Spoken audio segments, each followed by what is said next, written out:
Welcome back.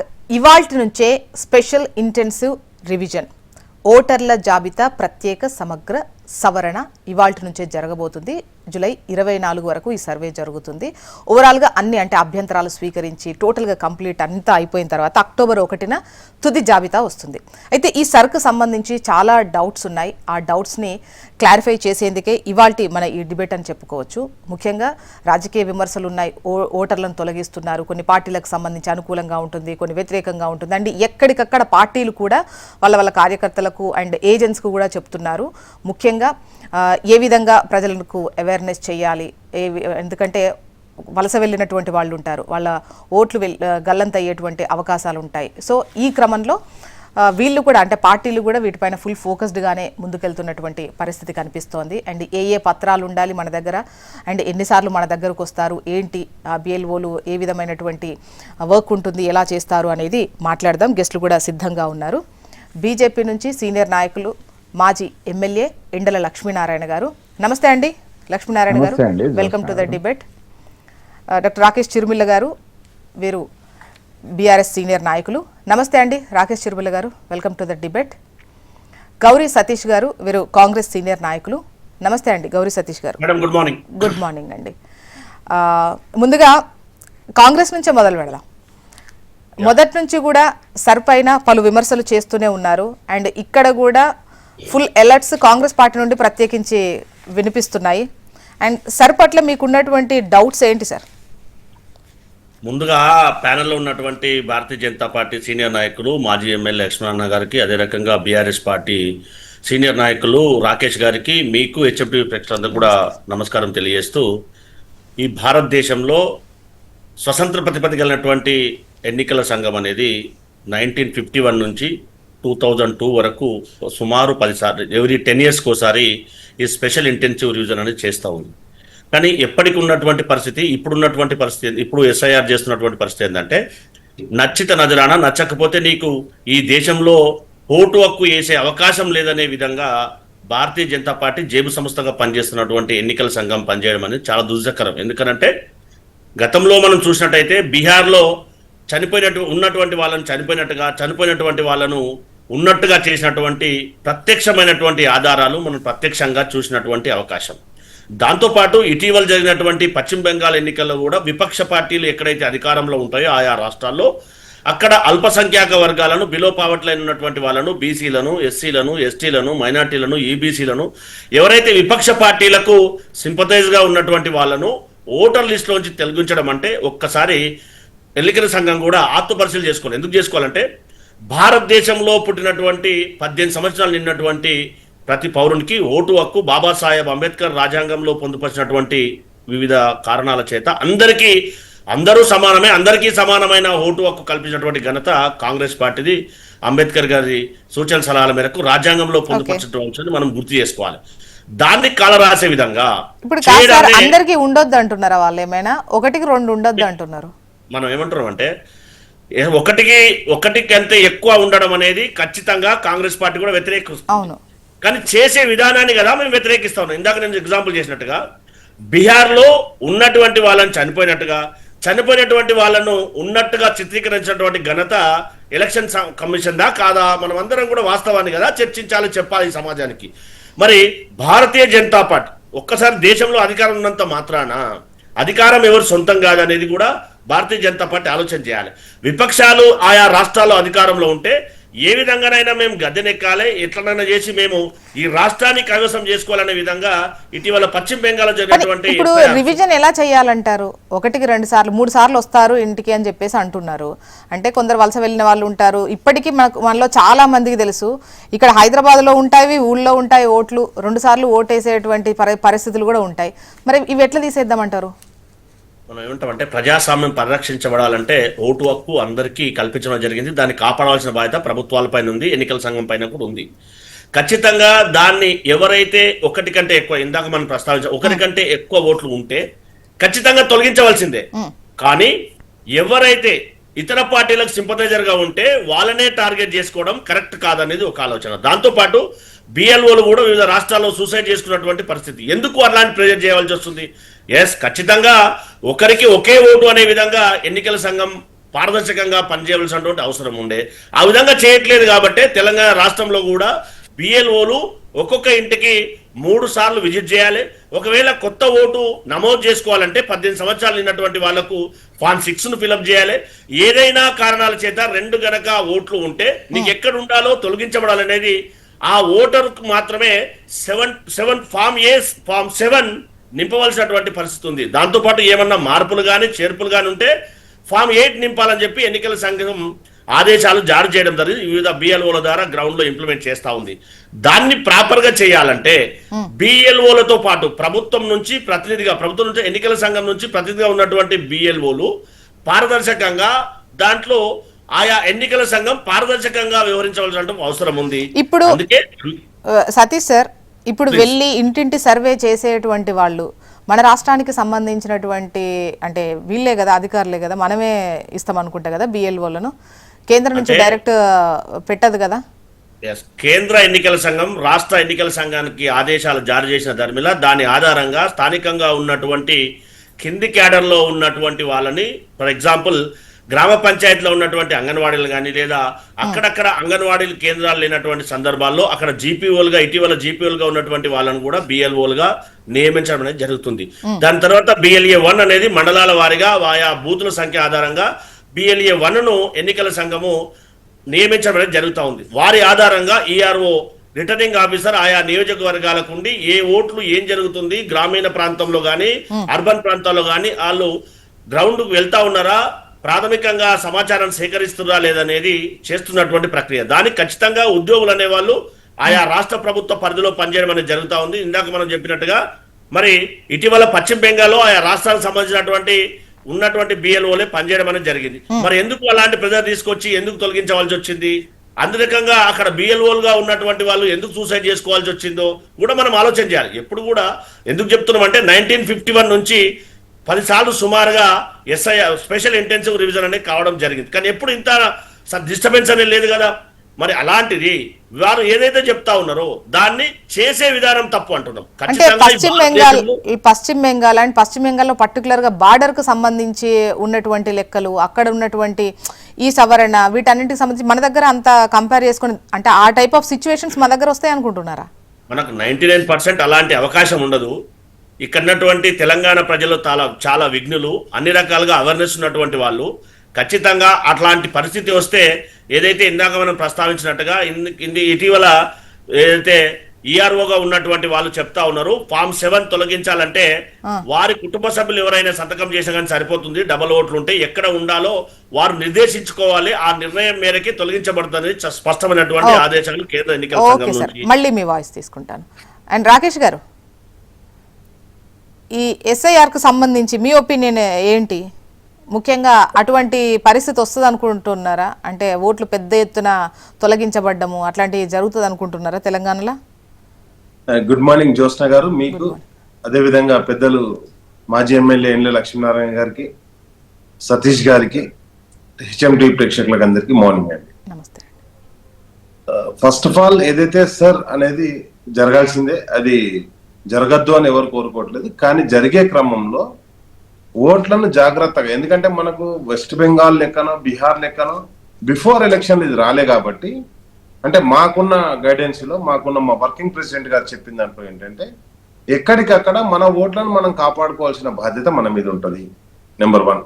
Number 2 ఏంటంటే general గా అంటే ఇప్పుడు మన రాష్ట్రంలో 3,38,00,000 ఓట్లు ఆల్రెడీ అంటే ఉన్నాయి ఇప్పటికి. దాంట్లోకించి సర్ మ్యాపింగ్ దాదాపుగా 2,38,000 దాకా అయినాయి. 2,38,00,000 దాకా అయిపోయినాయి మనం. అంటే ఇప్పుడు 1 కోటి ఓట్లు మాత్రమే ఇంకా అన్ఐడెంటిఫైడ్ ఓట్లు ఉన్నాయి. ఎందుకంటే మనకు 1 మంత్ బిఫోర్ ఆల్రెడీ మీరు ఎన్రోల్ చేసుకోండి సిస్టమ్ లో అని చెప్పేసి సెంట్రల్ గవర్నమెంట్ ఎలక్షన్ కమిషన్ మనకు ఒక ఫెసిలిటీ ఇచ్చినప్పుడు ఎలక్షన్ కమిషన్ గైడ్ లైన్స్ తోటి అందరం ఎన్రోల్ చేసుకోవడం జరిగింది. అండ్ నెక్స్ట్ ఇప్పుడు వచ్చేసి మళ్ళీ కూడా ఏదైతే ఓటు మిస్ అవుతుందో దానికి అని చెప్పడం జరిగింది. అండ్ నెక్స్ట్ తప్పనిసరిగా ప్రతి ఒక్కరు తమ ఓటును చెక్ చేసుకోవాలి. బిఎల్ఓస్ ఎవరైతే ఉంటారో వాళ్ళని కన్సల్ట్ కావాలి. మనం ఒకవేళ మన ఓటు లేకపోతే మన ప్రాంతంలో ఉండేటువంటి ఎవరైతే అంగన్వాడీ టీచర్లో లేకపోతే గ్రూప్ లీడరో లేకపోతే ఆశా వర్కర్ ఎవరికొకరికి అక్కడ బిఎల్ఓగా నియామకం చేస్తారు కాబట్టి ఎందుకంటే గ్రామాల్లో ఇప్పుడు జనరల్ గా మా ఊర్లో మా పెద్దపల్లిలో మాకు సంబంధించినంత వరకు అన్ని ఓట్లు ఎన్రోల్ అయినాయి కానీ ఒక్క ఓటు మ్యాపింగ్ కావట్లేదు. అది మా వైఫ్ ది మ్యాపింగ్ కావట్లేదు. ఎందుకంటే 2002 కంటే ముందు ఆమెకు పెద్దపల్లిలో ఓట్లేదు. పెద్దపల్లిలో ఓటు ఆఫ్టర్ నా మ్యారేజ్ తర్వాత వచ్చింది కాబట్టి ఆ ఓటు ఒకటి మ్యాప్ కావట్లేదు. అంటే వాళ్ళ ఫాదర్ బ్యాక్గ్రౌండ్ తీసుకొని వాళ్ళ ఫాదర్ ఓటు ఎక్కడైతే ఉన్నదో ఆ ఫాదర్ ఓటును కరీంనగర్ నుంచి మనం ఆ ఓటును తీసుకొని దాన్ని మ్యాపింగ్ చేయడం జరుగుతుందండి. ఎందుకంటే స్పష్టంగా హెచ్ఎండి ద్వారా ఈ రోజు మనం కాంట్రవర్సీ కామెంట్లు మాట్లాడేదానికంటే దాని ద్వారా జరిగేటువంటి ఫలితాలను కూడా మనం విశ్లేషించుకోవాలి. కాబట్టి ఒకటే చెప్తున్నా, ఎవరైతే ఓటు కొత్తగా మైగ్రేట్ అయినరో, ఎందుకంటే గతంలో వృత్తి ప్రజలందరికీ దాదాపుగా ఒక 20-30 ఏళ్ల కిందట 20 ఏళ్ల కిందట అందరికి వ్యవసాయం ప్రధాన వృత్తిగా ఉండేది కాబట్టి ఎక్కడి వాళ్ళు అక్కడ స్థిరంగా ఉండేవాళ్ళు, స్థిర నివాసాలు ఉండేవి. కానీ ఈరోజు మైగ్రేట్ అవుతున్నారు పీపుల్, వాళ్ళ వృత్తిరీత్యా మైగ్రేట్ అవుతారు. హైదరాబాద్ లో ఈ రోజు కూడా not only Hyderabad, all metropolitan cities లలో ఓటింగ్ ఒక కోల్కతా ఒకటి ఎగ్జామ్షన్ చేస్తే మిగతా అన్ని సిటీస్ లలో బిలో 50% ఓటింగ్ ఉంటుంది. మొన్న మనం జూబ్లీస్ చూసాం, ఎంత అయిందండి? 47%. కాబట్టి నేనేమంటున్నా, కొన్ని ఒకప్పుడైతే 2004లో దానం నాగేందర్ గారు టీడీపీ నుంచి గెలిచి రాజీనామా చేసి కాంగ్రెస్ నుంచి గెలిచినప్పుడు 33% ఓటింగ్ అయింది. అంటే ఈ విధమైనటువంటి ఓటింగ్ ఉంది కాబట్టి తప్పకుండా వాటిని అన్నింటినీ ఒకసారి రివిజన్ చేసుకోవాల్సిన ఆవశ్యకత ఉంటుంది. అండ్ నెక్స్ట్ వచ్చేసి ఎలక్షన్ కమిషన్ కూడా ఒక 3-4 సార్లు కంటిన్యూగా ఓటేయని వాళ్ళ ఓట్లు కూడా ఉంచన్నా తొలగించన్నా ఒకటి. అండ్ ఇంకొకటి ఏంటంటే ఓట్ అయ్యాలని ఒక అంటే పర్టికులర్ గా గ్రామాల్లోకి వచ్చేసరికి ఆల్మోస్ట్ అందరు లెక్కలు, అంటే ఎవరు ఉన్నారు, ఎవరు వలస వెళ్ళారు అనేది అక్కడ ఉన్న వాళ్ళకి తెలుస్తుంది. అండ్ ఇంటికి వెళ్ళకపోయినా వీళ్ళకే అర్థమైపోతుంది. వీళ్ళు డైరెక్ట్ ఇన్ఫర్మేషన్ కూడా ఇచ్చుకుంటారు అనుకుంటా. మీరు వచ్చి ఇక్కడ మీకు ఓటు కావాలా లేకపోతే అక్కడే ఉండిపోతారా అని చెప్పేసి కూడా మాట్లాడుకుంటారు అనుకుంటా. అయితే ప్రాబ్లం ఎక్కడైతుందంటే మేడం, ఇప్పుడు ఫర్ సపోజ్ అంటే ఇప్పుడు పెద్దపల్లిలో అంటే వాళ్ళ పక్కపండి, మా ఊరు పక్కపండి హనుమంతునిపేటో లేకపోతే వెంకట్రాపల్లిలో ఏదో ఒక ఊరు అనుకుందాం. కానీ వాళ్ళ పిల్లల చదువు గురించి వాళ్ళు వచ్చేసి పెద్దపల్లి ఉన్నారు అనుకోండి, అంటే గ్రామీణ ప్రాంతాల్లో అక్కడ, కానీ ఓటు అక్కడ ఒక్క కాడనే ఉంటది, వాళ్ళ ఊళ్ళోనే ఉంటది. ఆ ఓటు కూడా పోకుండా చూసుకోవాల్సిన బాధ్యత మన అందరి మీద ఉంటది అంటున్నా. నేను అనేది ఏంటంటే ఓటు ఉన్నదా లేదా గ్రామంలో జనరల్ గా చెక్ చేస్తారు, కానీ అర్బన్ పట్టణ ప్రాంతాలకు వచ్చేసరికి ఆ ఓటు ఎక్కడి నుంచి ఉంది, మీకు ఓటు మ్యాపింగ్ 2002 కంటే బిఫోర్. అండ్ నెక్స్ట్ వచ్చేసి ఇంకొక కండిషన్ ఏంటంటే దీంట్లో 1987 తర్వాత ఎవరు పుట్టినా కానీ వాళ్ళ బర్త్ సర్టిఫికేట్ కూడా ఇవ్వాలి, హాస్పిటల్ డీటెయిల్స్ కూడా ఇవ్వాలి. ఇవన్నీ కూడా కండిషన్లు ఉన్నాయి. కాబట్టి ఈ కండిషన్లు అన్ని కూడా మనం ఫుల్ఫిల్ చేయాల్సిన బాధ్యత మన మీద ఉంటది. ఒకటి. రెండు, ఇంకొకటి ఏంటంటే ఎక్కడైతే ఓట్లు తొలగించబడతాయో వాటిని వెంటనే, అంటే ఇప్పుడు బీఆర్ఎస్ పార్టీగా మేము ఆల్రెడీ మా వర్కింగ్ ప్రెసిడెంట్ గారు మాకు ఇన్స్ట్రక్షన్స్ ఇవ్వడం జరిగింది. ఎక్కడికక్కడ మమ్మల్ని కాన్స్టిట్యూన్సీ ఇన్ఛార్జీలు కావచ్చు అన్ని రాకేష్ సార్, కొన్ని విమర్శలు వస్తున్నాయి కదా ఇచ్చేటువంటి ప్రూఫ్స్ కు సంబంధించి, బర్త్ సర్టిఫికేట్ అని వీటిపైన కొన్ని విమర్శలు వస్తున్నాయి. ఇప్పుడు మనం దీనికైనా అప్లై చేసినప్పుడు ఏది కావాలంటే ఎంత ఇబ్బంది అయినా పట్టుకొస్తాం. ఓటర్ ఐడి అనేది మనం ఉన్నామా లేమా అని చెప్పేటువంటి ఒక ఇది, అసలు ఇంకా ఎప్పటి బతుకున్నామా లేదా అని చెప్పేది. దీనికి మనం ప్రూఫ్స్ ఇవ్వడంలో తప్పేంటి? ఇవ్వాలి, నేను ఇవ్వద్దంటలే. నేను ఏమంటున్నా అంటే అదే క్రమంలో ఇంకొకటి ఏంటంటే రాష్ట్ర ప్రభుత్వానికి విజ్ఞప్తి ఏంటంటే ఎవరైతే ఈ సర్ ప్రక్రియ గురించి వాళ్ళకి కావాల్సినటువంటి డాక్యుమెంట్స్ సర్టిఫికేట్ల గురించి అప్లై చేస్తారు, అది మున్సిపల్ డిపార్ట్మెంట్ లో కావచ్చు లేకపోతే రెసిడెన్షియల్ డిపార్ట్మెంట్, రెవెన్యూ డిపార్ట్మెంట్ లో కావచ్చు, గ్రామ పంచాయతీ, ఎక్కడికక్కడ అప్లై చేసిన వెంటనే వాటిని ప్రొవైడ్ చేయాల్సిన బాధ్యత కూడా రాష్ట్ర ప్రభుత్వం మీద ఉంటది. కానీ ఇక్కడ ఒకటి ఏంటంటే ఈ సర్ ప్రక్రియలో మనకు చెప్పేది 2 సార్లు 3 సార్లు పోతారు అంటారు. మనం చూసినాం 2 సార్లు 3 సార్లు పోతారు, అది రికార్డ్ అవుతుందా కాదా అనేది ఒక సమస్య. రెండో సమస్య ఏంటంటే మనం వెస్ట్ బెంగాల్, ఇంతకుముందు సతీష్ గారు చెప్పినట్టుగా వెస్ట్ బెంగాల్ ఎగ్జాంపుల్ తీసుకున్నప్పుడు వెస్ట్ బెంగాల్లో మొత్తం 93 లక్షల ఓట్లు తొలగించారు. అయితే ఆశ్చర్యకరం ఏంటంటే 67 లక్షల ఓట్లు హిందువులే. అదే ముస్లింలే తొలగించరా హిందువులో తొలగించరా, తొలగించిన దాంట్లో హిందువులే మెజారిటీ ఉన్నారు. కాబట్టి ఆ హిందువులు ఎందుకు అంటే వాళ్ళు తృణమూల్ కాంగ్రెస్ అంటే ఫాలోవర్స్ అని చెప్పేసి కూడా కొన్ని తొలగించారని చెప్పేసి కొన్ని మనకు పత్రికల్లో, వార్తా పత్రికల్లో సమాచారం వస్తుంది. అలాంటి సిచ్యువేషన్ ఉండకుండా ఎక్కడికక్కడ అది, అంటే మేమందరం బీఆర్ఎస్ పార్టీ అయితే ఆల్రెడీ మేము ఆ సర్ ప్రక్రియ గురించి ఒక 2 క్లాసెస్ కూడా పెట్టారు మాకు. అదే విధంగా ముందుకు పోతున్నాం. అందరం కూడా పార్టీలు, వివిధ పార్టీలుగా ఉన్నటువంటి వాళ్ళందరం కూడా మన గ్రామాల్లో ఉన్నటువంటి మన ఓట్లను రక్షించుకోవాల్సిన బాధ్యత ఉంటది. ఎందుకంటే ఈ ఓటుతోటే, ఈ ఓటర్ లిస్ట్ తోటే మనకు సంబంధించినటువంటి అన్ని రిలేట్ అయ్యి ఉంటాయి. అండ్ నెక్స్ట్ వచ్చేసి ఆధార్ కార్డు అడిగితే వాళ్ళు ఏదైతే బిఎల్ఓస్ ఏది అడిగితే ఆ డాక్యుమెంట్ సబ్మిట్ చేయాలి. ఒకటి ఇంకొక విజ్ఞప్తి ఏంటంటే ఓన్లీ మీ వ్యక్తిగత ప్రూఫ్లే సబ్మిట్ చేయండి. ఇంటి కాయిదాలో లేకపోతే సార్ గురించి సంతకాలు పెట్టిండో అనేది ప్రజలందరికీ విజ్ఞప్తి ఏంటంటే హెచ్ఎండి ద్వారా ప్రజలందరూ ఎవరు కూడా ఎక్కడ కూడా వేరే డాక్యుమెంట్స్ మీద ఎక్కడ కూడా ఖాళీ పేపర్ల మీద కూడా సంతకాలు పెట్టకండి. ఎందుకంటే కొన్ని సంఘటనలు చూస్తున్నాం. నెక్స్ట్ వచ్చేసి ఇంకోటి ఏంటంటే కంపల్సరీ ఎవరైతే బిఎల్ఓస్ ఎవరు వచ్చినా గ్రామాల్లో కానీ పట్టణాల్లో కానీ కంపల్సరీ వాళ్ళ ఐడి కార్డు అడగండి. వాళ్ళు ఒక్కరే రావాలి, వాళ్ళతో పాటు గుంపుగా రావద్దు. అండ్ నెక్స్ట్ వచ్చేసి వాళ్ళు ఏ డాక్యుమెంట్స్ మీద కూడా సంతకం పెట్టమంటే ఎక్కడ కూడా సంతకం పెట్టద్దు. మన డాక్యుమెంట్స్ వరకే సబ్మిట్ చేయాలి. అండ్ నెక్స్ట్ వచ్చేసి అథెంటిక్ పర్సన్, ఇప్పుడు మన వార్డ్ మెంబర్ కావచ్చు, లేకపోతే మన ఎంపీడీసో, లేకపోతే మన సర్పంచ్ ఎవరో ఒకరు ఫలానా అని చెప్పేది గ్రామాల్లో కూడా అంటే వాళ్ళకి ఆ నాలెడ్జ్ కూడా ఇవ్వాలి. ఎవరు పడితే వాళ్ళు వచ్చేసి మేమే ఏదో డాక్యుమెంట్ అడిగితే పెద్ద మనుషులు ఎవరో అయ్యో మా ఓటు పోతా అని చెప్పేసి ఇచ్చే కార్యక్రమం కూడా ఉంటుంది. 2-3 సంఘటనలు జరిగినాయి, మనం మీడియాలో చూసినాం. కాబట్టి ప్లీజ్ దయచేసి ఇదొక సర్వేను పర్ఫెక్ట్ గా కంప్లీట్ చేయాల్సిన బాధ్యత అన్ని పొలిటికల్ పార్టీల మీద ఉంటుంది. ఆ బాధ్యత లక్ష్మీనారాయణ గారి అభిప్రాయం లక్ష్మీనారాయణ గారు, సార్ పైన విమర్శలు వింటూనే ఉన్నారు. డెఫినెట్ గా అన్ని పార్టీలు కూడా ఎల్లట్ అయిపోయాయి. వాళ్ళకి సంబంధించినటువంటి ఓట్లు, వాళ్ళ కార్యకర్తలంతా ఆల్మోస్ట్ ఇంకా ఇప్పుడు ఫీల్డ్ లో ఆల్మోస్ట్ ఇప్పుడు మళ్ళీ పండుగ వాతావరణం కనిపిస్తోంది అనుకోండి. ఎన్నికల టైంలో చూసినట్టు సిచ్యువేషన్ ఇవాళ నుండి అవుతుంది. ఇంకా చెప్పండి, సర్కు సంబంధించి చాలా విమర్శలు, చాలా డౌట్స్ ఉన్నాయి, చాలా సందేహాలు ఉన్నాయి. ఇది రాజ్యాంగంలో ఆర్టికల్ 324కి సంబంధించి 23 సెక్షన్ ప్రకారం కోర్టు రాజ్యాంగం ఎన్నికల కమిషన్కు ఇచ్చినటువంటి అధికారం. ఇది ఓటర్ల శుద్ధీకరణ ప్రక్రియ. ఇది స్పెషల్ ఇంటెన్సివ్ రివిజన్ ద్వారా ఓటర్ల శుద్ధీకరణ ప్రక్రియ. ఇది దీని ద్వారా ఇప్పటి వరకు దేశంలో 13 రాష్ట్రాలు, యునైటెడ్ టెరిటరీస్ రాష్ట్రాలు కానీ యునైటెడ్ టెరిటరీస్లో ఈ ఎస్ఐఆర్ ప్రక్రియ పూర్తయింది.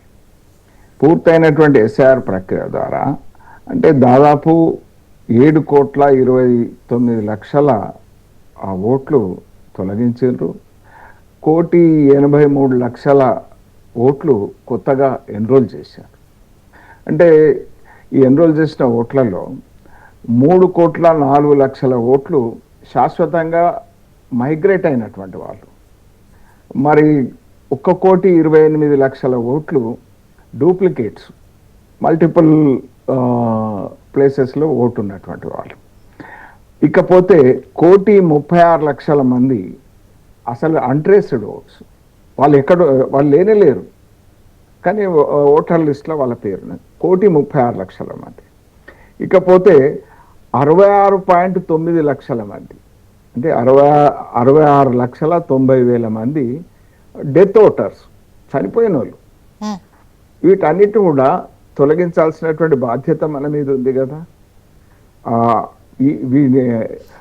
అందరూ రివిజన్ ఇంపార్టెంట్ అంటున్నారు. పోయిన వాళ్ళే తీసేయాలి, కొత్త వాళ్ళే రావాలి ఓట్లు, అందరూ అదే చెప్తున్నారు. కానీ ఇందులో ఏదో మతలబ్ జరుగుతోంది. ఈవెన్ పశ్చిమ బెంగాల్ అంటే ముఖ్యంగా పశ్చిమ బెంగాల్ ఎన్నికల ముందు అంటే అక్కడ సర్వే ఎస్ఐఆర్ చేపట్టినప్పటి నుంచి చాలా డౌట్స్, ఈవెన్ చాలా పవర్ పాయింట్ ప్రజెంటేషన్స్ కూడా చూసినాం. అంటే ఎవరి పోయినాయి, ఎవరి ఉన్నాయి, కొత్త ఓట్లు ఎవరి వచ్చినాయి అని దీస్ కైండ్ ఆఫ్ ఇవి కూడా చూసాం. కోర్టు మెట్లెక్కిన సందర్భాలు చూసాం. ఎస్ఐఆర్ పైన పర్టికులర్గా చాలా డౌట్స్ ఉన్నాయన్నారు. ఎలక్షన్ కమిషన్ వీటికి సంబంధించి ప్రతిపక్షాలు అడిగిన క్వశ్చన్కు వాళ్ళకు డౌట్స్ నివృత్తి చేయాలని చెప్పారు. సో ఇన్ని సీక్వెన్సెస్ జరిగినాయి కాబట్టే అదొక భయము, మా ఓటు ఉంటుందా పోతుందా, మేమేమో బయటకు వచ్చినాం అని చెప్పేసి చాలా మందికి డౌట్స్ ఉంటాయి. రివిజన్ ఇంపార్టెంట్ సార్, మళ్ళీ చెప్తున్నాం, రివిజన్ డెఫినెట్గా ఉండాలి. జోష్నా గారు, చెప్పండి సార్. పైలట్ ప్రాజెక్ట్ కింద బీహార్ తీసుకున్నారు 2025లో.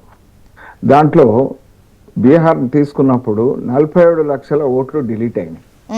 ఒక్క అప్లికేషన్ నాది ఉన్న ఓటును తొలగించండి అని రాలేదండి. గౌరీ సతీష్ గారు పొరపాటు సబ్మిట్ చేస్తున్నారు.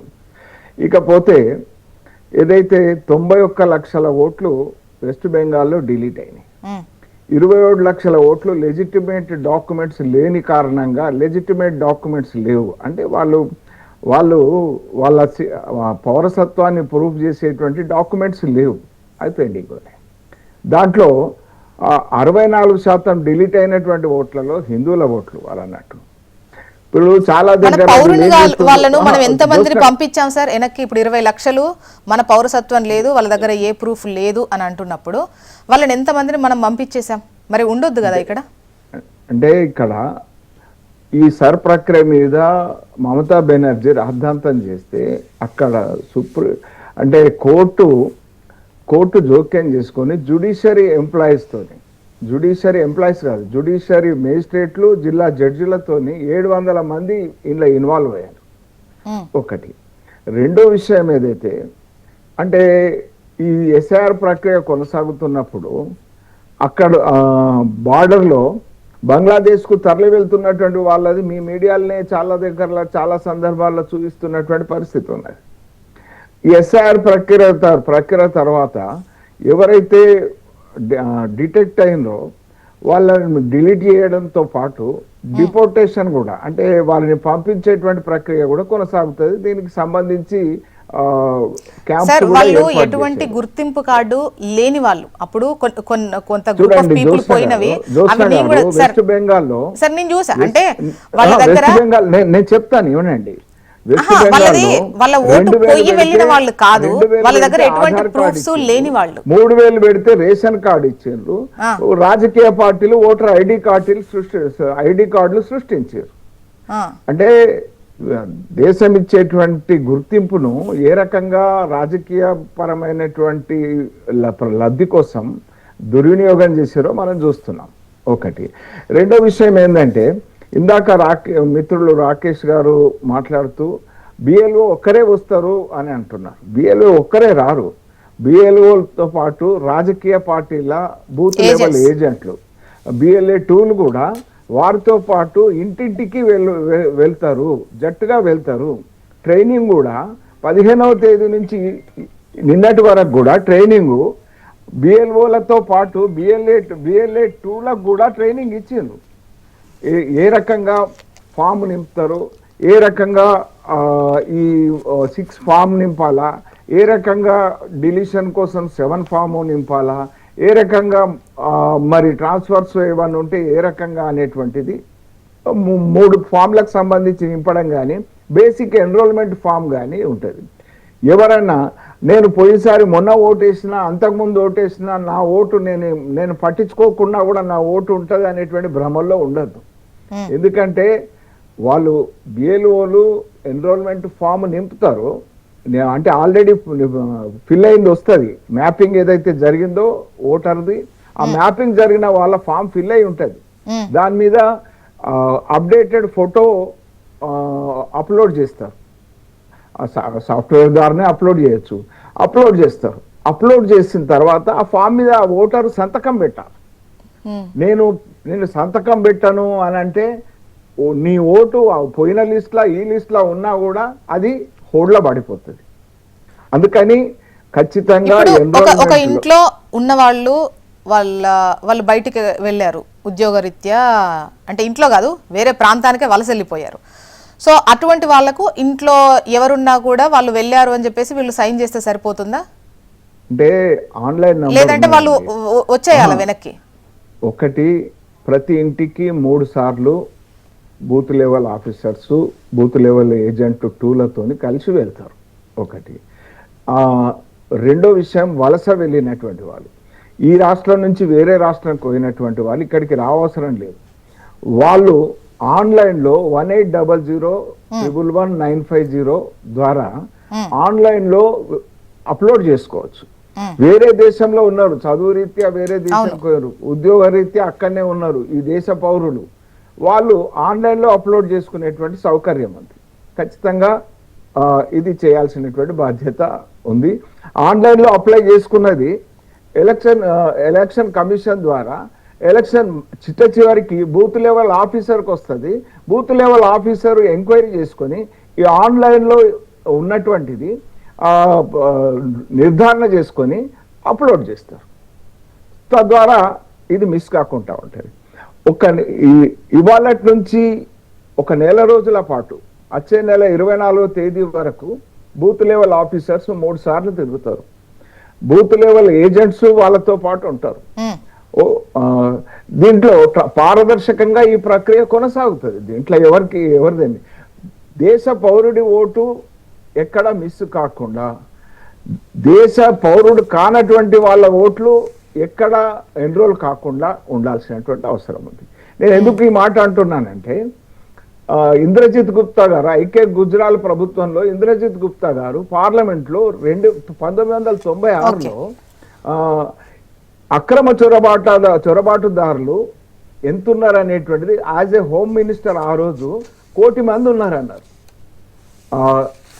98లో ఎస్కే సిన్హా అని Assam governor president of India నివేదిక ఇవ్వమంటే 1,20,00,000 మంది అక్రమ చొరబాటుదారులు ఈ దేశంలో ఉన్నారు, రోజుకు 5,000 మంది ఈ దేశంలోకి వస్తున్నారు. అంటే అది ఎప్పుడు 98లో. ఆ రకంగా చూస్తే 6 కోట్ల మంది ఈ దేశంలో అక్రమ చొరబాటుదారులు ఉన్నారు. మరి వాళ్ళ ఆధార్ కార్డు తీసుకోవచ్చు, వాళ్ళు రేషన్ కార్డు తీసుకోవచ్చు, ఇక్కడ ఉన్నటువంటి చట్టాలను అతిక్రమించి మళ్ళీ మీ వాయిస్ తీసుకుంటాను ఒకసారి, వాళ్ళందరినీ కూడా ట్రేస్ చేయాల్సినటువంటి అవసరం ఉంది. మళ్ళీ ఎవరికైతే మిస్ అయిన ఓటును ఎన్రోల్ చేయాల్సినటువంటి అవసరం ఉంది. మరొక విషయం ఏంటంటే, దీని ద్వారా హైదరాబాదులో ఇప్పుడు ఇక్కడ కిరాయి ఉన్నాయని ఇంకో దగ్గర కిరాయి పోయాడు, ఆయన ఓటు ఇక్కడ ఉన్నది, ఇప్పుడు ఆయన ఎక్కడ ఉన్నాడో అక్కడనే అవుతుంది. భార్యదొక్క బూత్లో భర్తదొక్క బూత్లో ఉన్నది, ఇక్కడ నుంచి ఇంకో దగ్గరికి ఇసిరు కొట్టిండ్రు. దానివల్ల ఇవి స్టీమ్లైజ్ అవుతాయి. మరొకటి ఏంటంటే, ఓల్డ్ సిటీలో ఉన్న ఓటర్లు మరో కుత్బుల్లాపూర్ లో కూడా ఎన్రోల్ చేసుకుని ఉంటారు. వాళ్ళ చుట్టాలు ఎవరన్నా కార్పొరేట్. ఒకసారి గౌరీ సతీష్ గారి వర్షన్. గౌరీ సతీష్ గారు, ముఖ్యంగా ఊళ్ళల్లో వచ్చినటువంటి ఇబ్బంది అయితే పెద్దగా ఉండదు, ఎందుకంటే అంగన్వాడీలు అక్కడ ఉన్నటువంటి వాళ్ళే బిఎల్ఏలుగా వీళ్ళుగా వెళ్తారు కాబట్టి అక్కడ పెద్ద ఇష్యూ ఉండదు.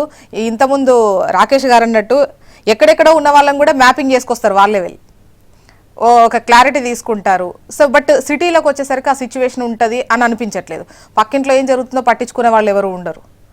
సో ఈ క్రమంలో ఇక్కడన్నటువంటి వాళ్ళు ఏ విధంగా ఉండాలి, ముఖ్యంగా మీ ఏజెంట్స్కి మీరే చెప్పుకోండి అంటే ఎలా వెళ్ళాలి, ఎందుకంటే ఓట్లు పోవద్దు. ముఖ్యంగా పెద్ద ఎత్తున కాంగ్రెసే ఈ సర్కు సంబంధించి ఈవెన్ బీఆర్ఎస్ కన్నా కూడా పెద్ద ఎత్తున విమర్శలు చేస్తున్నటువంటి, డౌట్స్ వ్యక్తం చేస్తున్న క్రమంలో ఏంటి సిటీలో ఎంత ఎలర్ట్గా వెళ్తున్నారు మీరు?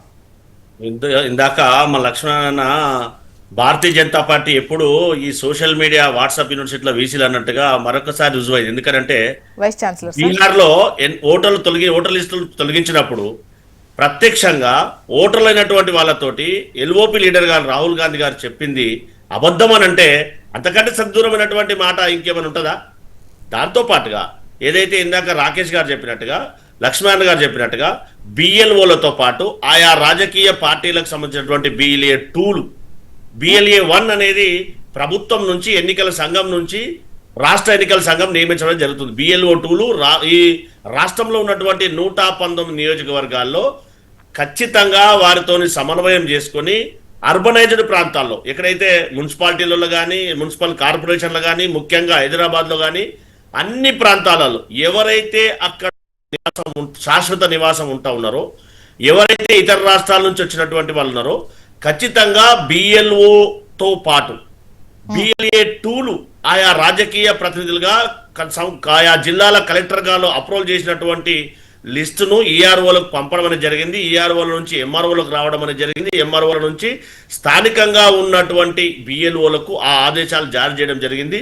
అక్కడ ఉన్నటువంటి మున్సిపాలిటీలో అయితే డిప్యూటీ కమిషనర్స్ కానీ జోనల్ కమిషనర్ కానీ BLO 2లతోటి సమన్వయం చేసుకొని ఎవరైతే న్యాయబద్ధంగా ఎవరైతే 18 సంవత్సరాలు ఉన్నటువంటి తెలంగాణ రాష్ట్ర పౌరులు ఉండరో వాళ్ళందరూ కూడా ఇందాక చెప్పినట్టుగా నమోదు చేసుకోవాలంటే ఫామ్ 6 కానీ, ఏదైనా మార్పులు చేర్పులు చేసుకోవాలంటే ఫామ్ 8 కానీ, ఏదైనా కారణాల చేత నాకు ఇతర ప్రాంతంలో ఓటు ఉంది తొలగించండి అంటే ఫామ్ 7 నింపి BLOకి ఇవ్వాల్సినటువంటి ఆవశ్యకత ఎంతైనా ఉంది. ఆ దిశగానే GHMC పరిధిలో ఉన్నటువంటి, ఎందుకంటే తెలంగాణ రాష్ట్రము ఇందాక చెప్పినట్టుగా రూరల్ ప్రాంతాల నుంచి మైగ్రేట్ అవుతూ హైదరాబాద్ ప్రాంతంలో జీవనోపాధి కోసం కానీ పిల్లల చదువు కోసం కానీ వస్తున్నటువంటి ధర్మిల వారు ఒకే ప్రాంతంలో ఓటు ఉంచుకోవాలనే ఉద్దేశంతో కేంద్ర ఎన్నికల సంఘం ఏదైతే చేస్తా ఉందో దానికి కాంగ్రెస్ పార్టీ వ్యతిరేకం కాదు, కానీ చేసే విధానాన్ని తప్పంటున్నాం.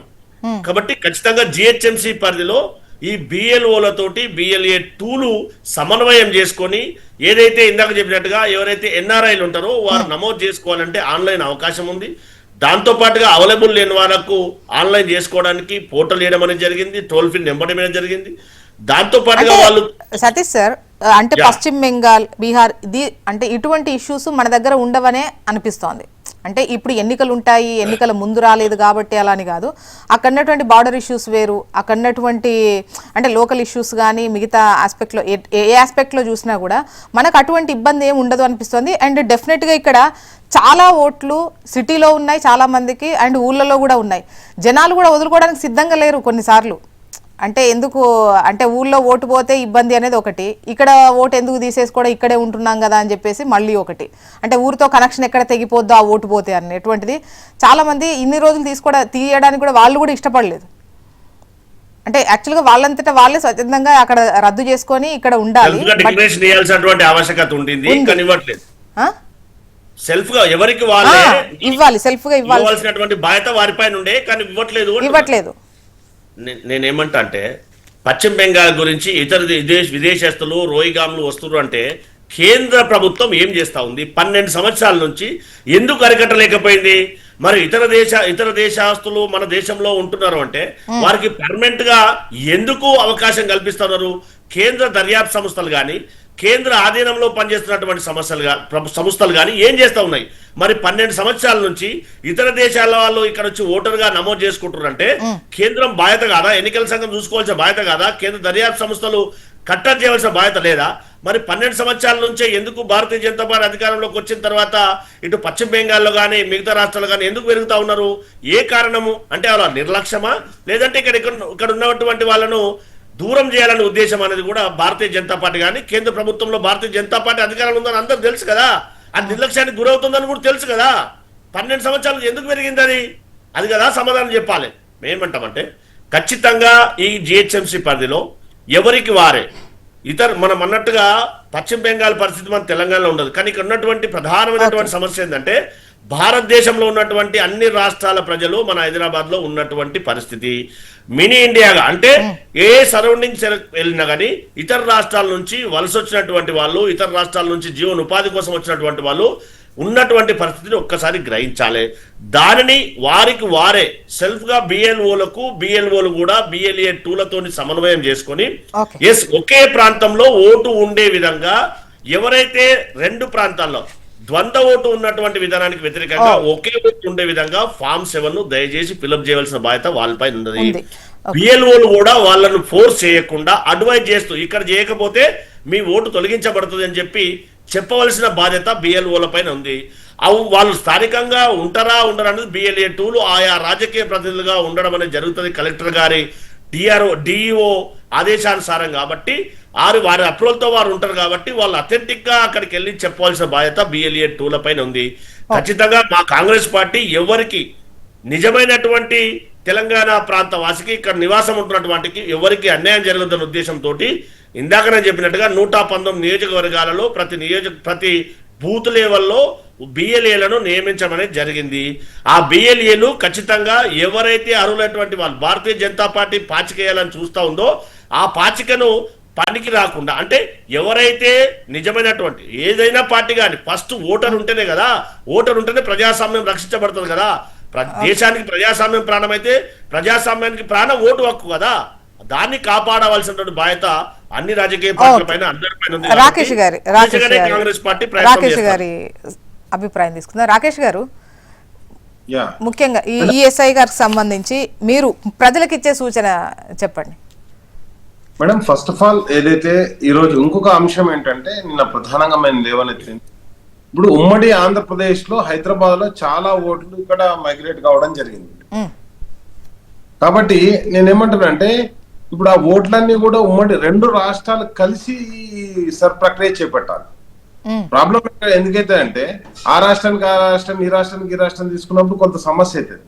ఎందుకంటే ఈరోజు దేశం మొత్తం నుంచి కూడా మైగ్రేట్ అయ్యారు కాబట్టి ఆ దేశం మొత్తం నుంచి 2002 తర్వాత మైగ్రేట్ అయిన ప్రతి ఓటును కూడా మనం ఆ ప్రాంతంలో ఉన్నటువంటి ఆ రాష్ట్రానికి సంబంధించిన వాళ్ళతోటి మనం ఓటు మ్యాపింగ్ చేసుకోవాలి. ఆ ఓటు మ్యాపింగ్ చేసుకోవాలంటే ఆ ప్రాంతంలో ఉన్న బిఎల్ఓస్ తోటి మనం కమ్యూనికేషన్ చేసుకోవాలి. ఇక్కడ ప్రధానమైనటువంటి సమస్య కమ్యూనికేషన్ ఆఫ్ బిఎల్ఓస్ అవుతుంది. అండ్ ఇంతకుముందు లక్ష్మీనారాయణ గారు చెప్పినట్టుగా ఎవ్రీ పార్టీ వాళ్ళు ఉంటారు. ఒకవేళ అంటే ఇండివిజువల్ రాకేష్ గారు ఇప్పుడు ఏపీలో ఉన్న ఇక్కడ ఉన్నా కూడా అక్కడ మ్యాపింగ్ చేస్తారు, ఇక్కడ కూడా మ్యాపింగ్ జరిగింది అంటే మేడం అంటే చేసినప్పుడు వీళ్ళది అక్కడ ఓటు ఉన్నది అనేది తెలిసేటువంటి అవకాశం ఉండదా? 2002కు ముందు ఇక్కడ ఓటు ఉండి 2002కు ఇక్కడ ఓటు ఉండి 2002కు ముందు అక్కడ ఓటు ఉంటే ఆ 2 ఓట్లను కూడా యాక్సెప్ట్ చేసే అవకాశం కూడా ఉంది. అర్థమైందా మేడం?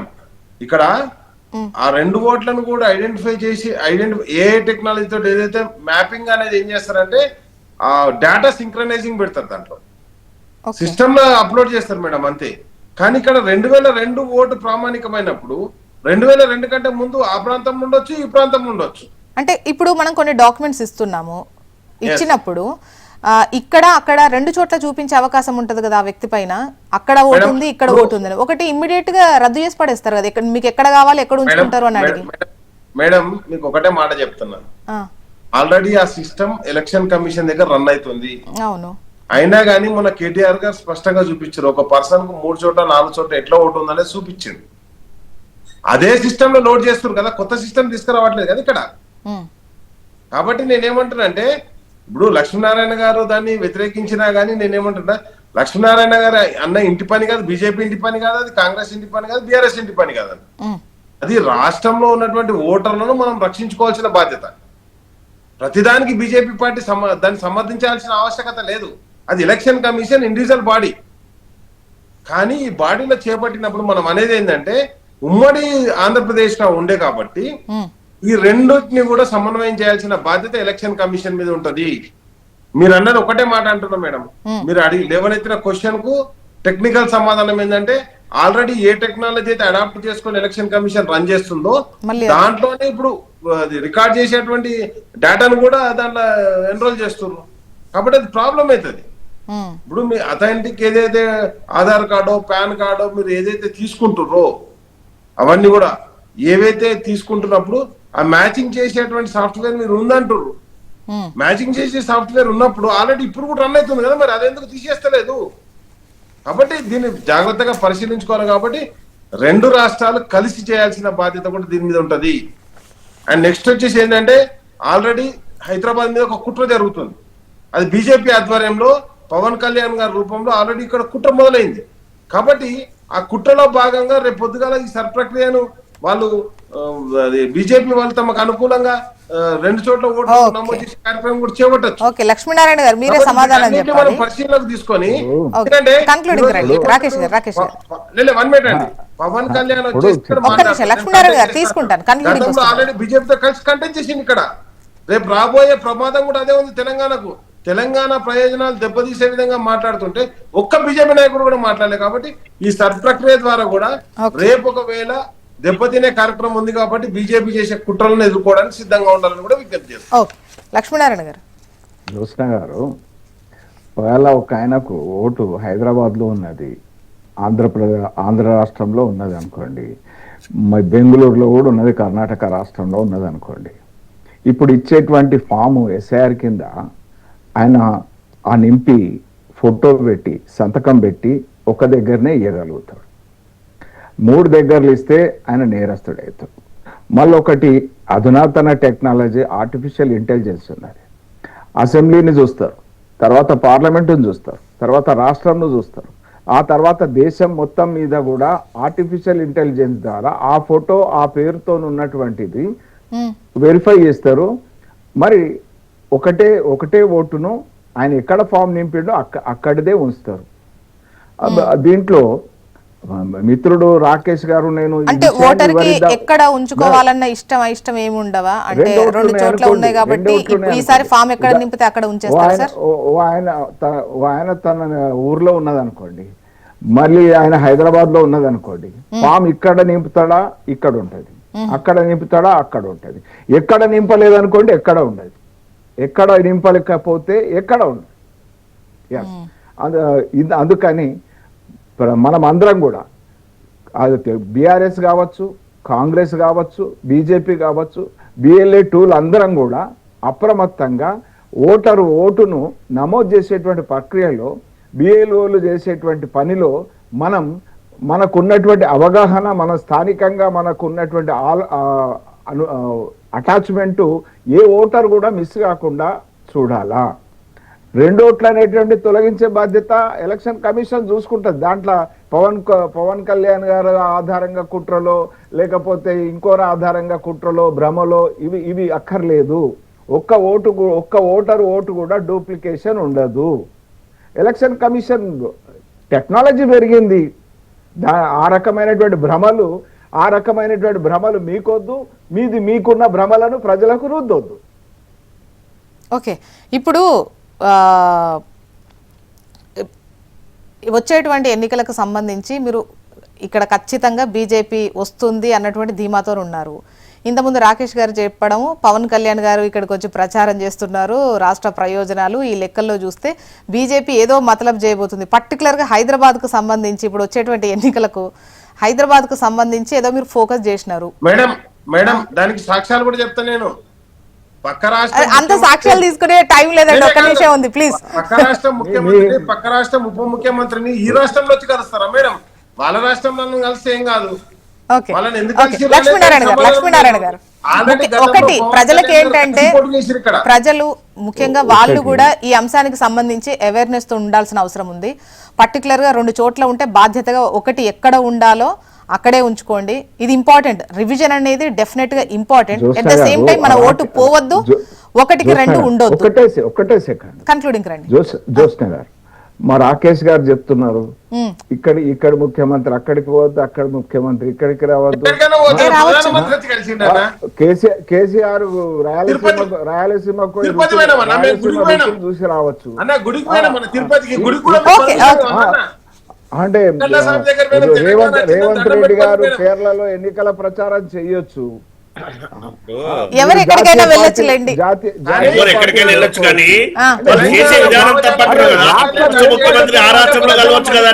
వైషమ్యాలను ఎందుకు వేస్తారు?